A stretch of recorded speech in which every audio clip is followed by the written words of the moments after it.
Today, I head to far southern Arizona to check out a place that has been on my bucket list for over a decade.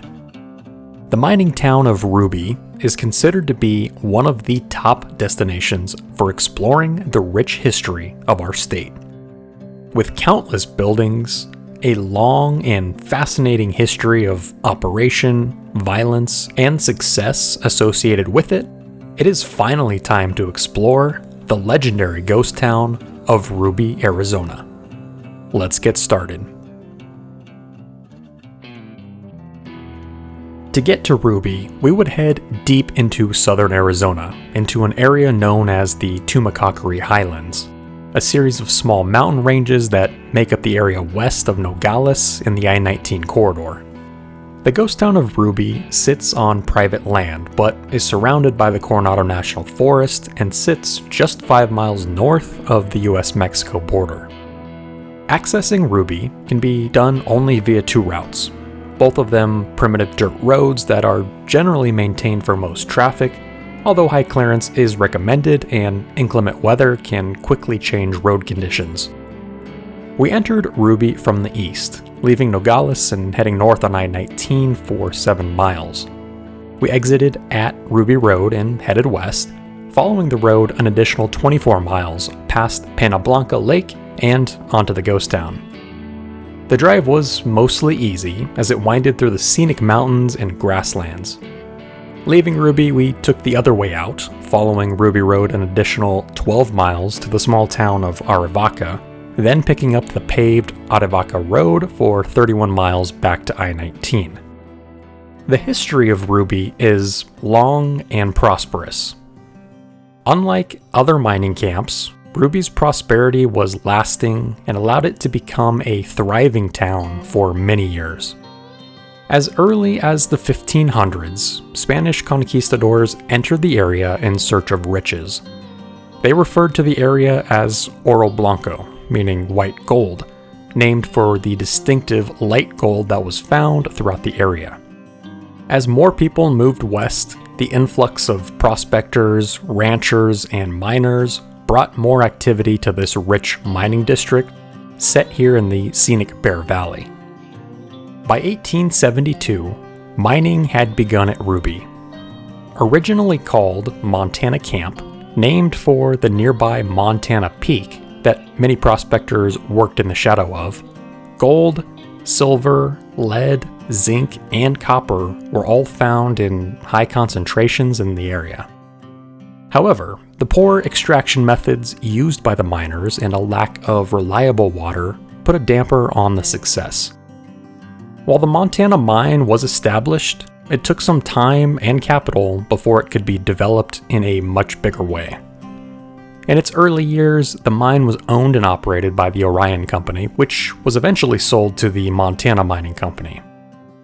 On April 11, 1912, Julius Andrews, who ran Montana Camp's sole general store, created a post office for the town. He named it Ruby after his wife, Lily B. Ruby Andrews, and the name of the town was changed.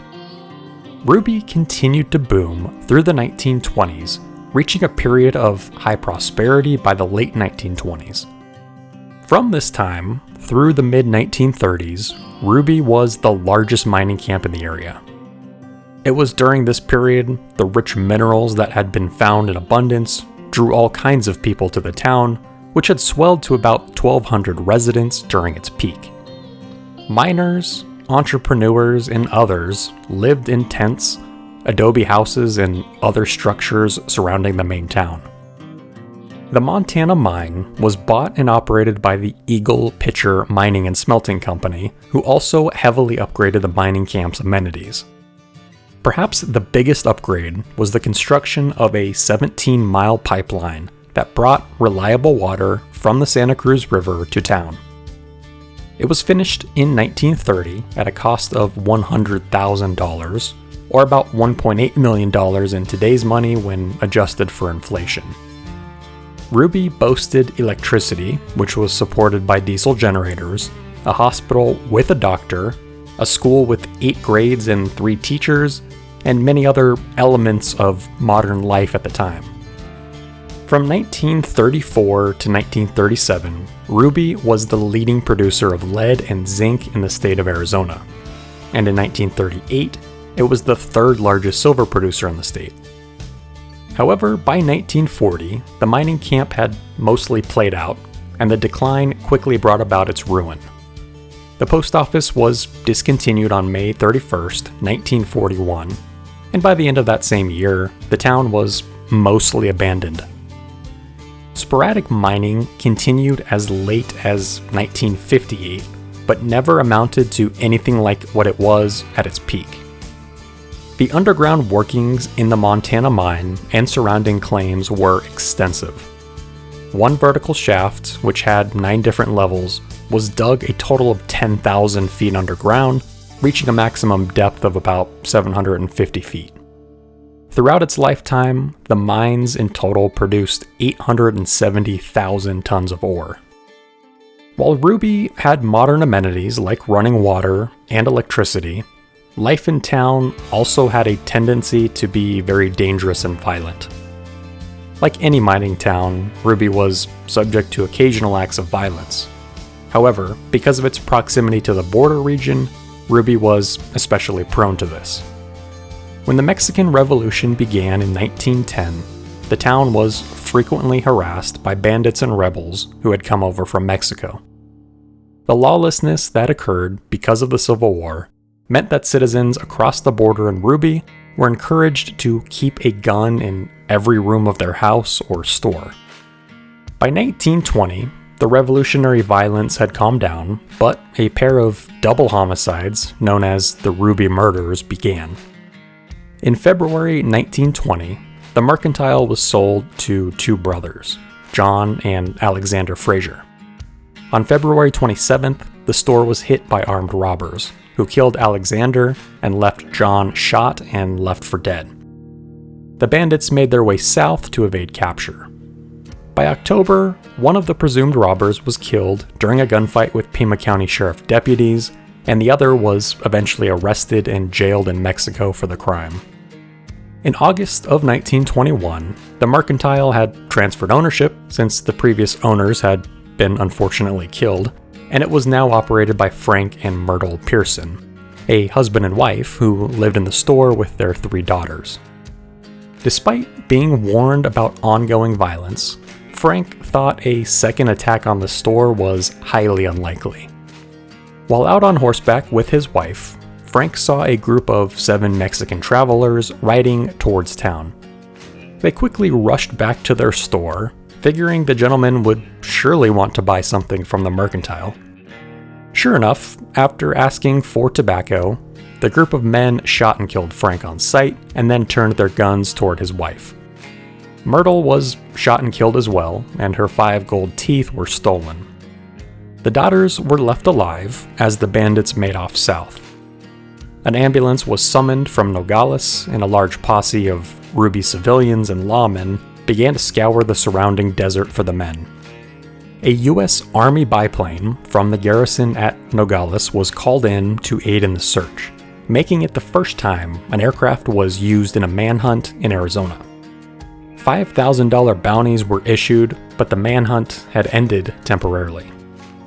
The next year, in 1922, after overhearing a man in a Sonoran bar talking about 5 gold teeth, American deputies began following the 2 men. They were soon apprehended and transported back to Santa Cruz County Court. After sentencing, however, the prisoners were being transported to Florence, and the car wrecked, leaving the 2 deputies dead and the 2 prisoners free. This time, 700 volunteers from the surrounding counties formed up to lead the largest manhunt in the Southwest. The men were found, tried again, and found guilty once more. After the Supreme Court stepped in, Manuel Martinez was sentenced to hang, and Placido Silvas served time in Florence before later escaping yet again in 1928, never to be seen again. The pair of double homicides and subsequent manhunt only made Ruby that much more notorious and legendary. Life certainly wasn't easy in this remote part of the West.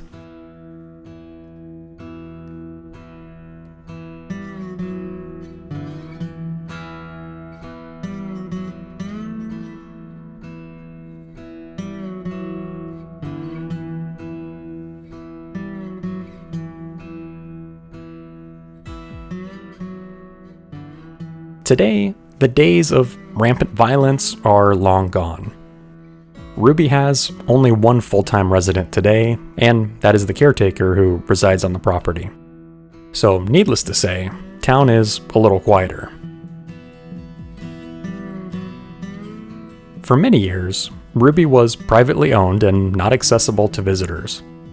Ghost town aficionados and explorers were pining away at the chance to see what was left of this former boomtown. Fortunately, the town was open to the public on certain days of the week, although it is still privately owned today.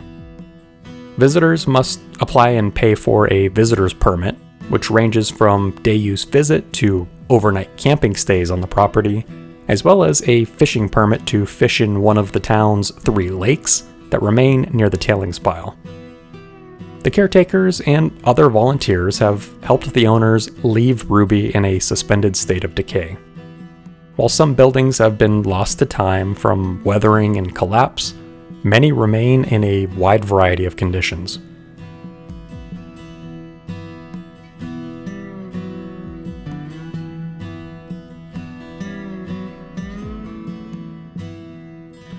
Preservation efforts keep those still standing buildings in good shape today after decades of being abandoned. About 25 buildings ranging from the schoolhouse, miners' dormitories, adobe houses, and other mining infrastructure are among those still standing. Ruby is considered by many to be one of the premier ghost towns not only in the state of Arizona, but in the Southwest as a whole. Ruby and Vulture City are often the 2 highest ranked ghost towns remaining today, and it is clear as to why. Mine offices, the mill foundations, the head frame, all dominate the south part of town. Past those are the impressive tailing pile, which almost feels like walking on a beach in the middle of the mountains.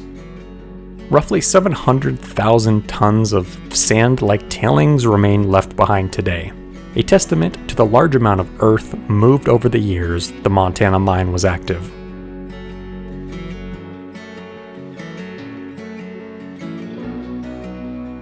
In town, 2 concrete buildings remain in excellent shape. The old 1-room tiny jail and the safe room where valuables would have been kept.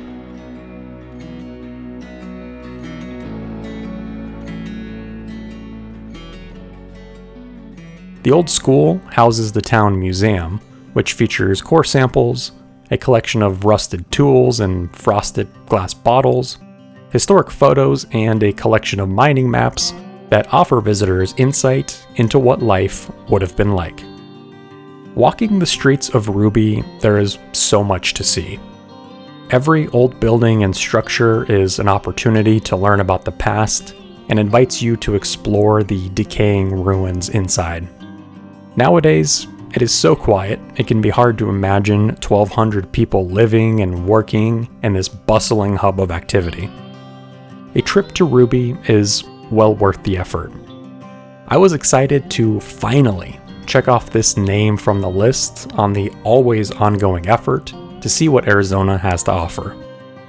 I hope you enjoyed this tour of the history of Ruby, and maybe you can also make a trip out to see it for yourself if you haven't already. If you have other must-see places, big or small, be sure to leave a comment below and I'll add it to my list. But that will be it for this special ghost town, so thank you for watching, and as always, we'll see you on the next one.